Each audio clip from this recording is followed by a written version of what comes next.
Hey everyone, today I'll show you how to fix low mic volume in Windows 11. First, let's go to microphone settings. Here's the mic.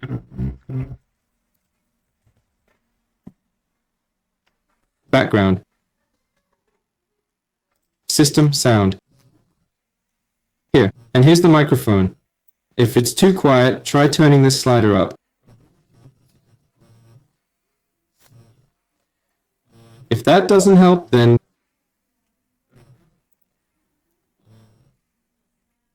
go to the Sound tab.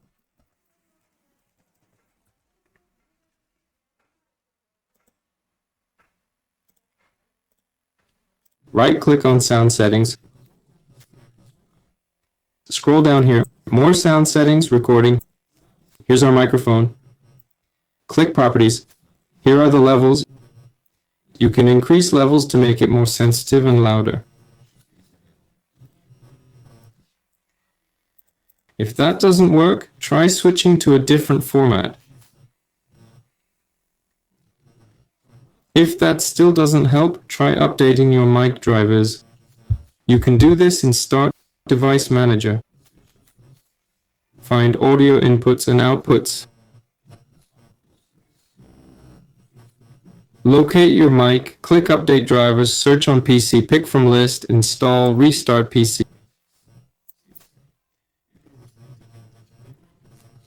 It should work. That's all for now. See ya.